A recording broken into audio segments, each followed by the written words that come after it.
I think that one thing that's difficult for 3D movies to pull off is having a dark tone, especially visually, and pulling off the 3D with obviously the way it darkens in the theater. So what's some ways that you've been able to apply naturally a way that allows us to experience this in the best light possible? No pun intended, but... That was good. Yeah.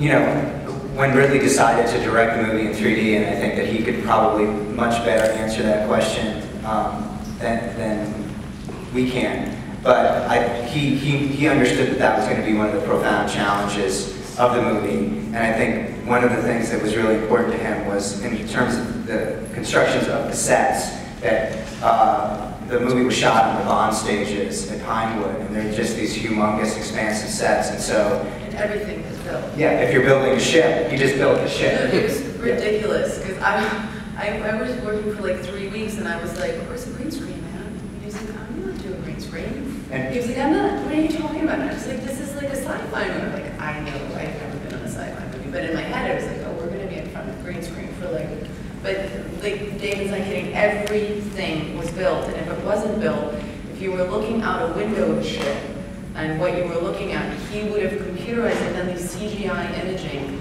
that kind of played the scene for you of what was happening outside. And so it just grounds everything so much for actors. It's all there, so it's all physically being lit.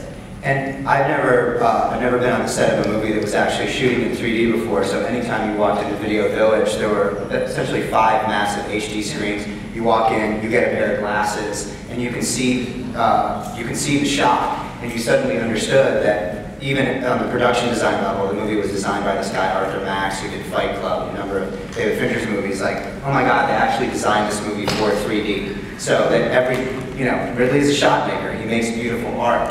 And so the idea of going in post and then suddenly putting things in there digitally is not going to happen in this movie. And therefore, I feel it answers, any movie that's going to be in 3D has to be able to answer the question that you just asked, which is, can you justify this being in 3D? Why should it be in 3D? I think the answer to that question for Prometheus is that it creates a very immersive environment. The idea that you're in sometimes very confined spaces, sometimes incredibly wide open spaces, but the only way to really trick your brain into feeling you're in the movie, going through these experiences with these characters, is that the 3D helps bring you into that immersive environment. And just based on what I've seen so far, I think it's probably one of the most visionary and visual directors in the world has finally used this medium. I think it's going to be pretty special.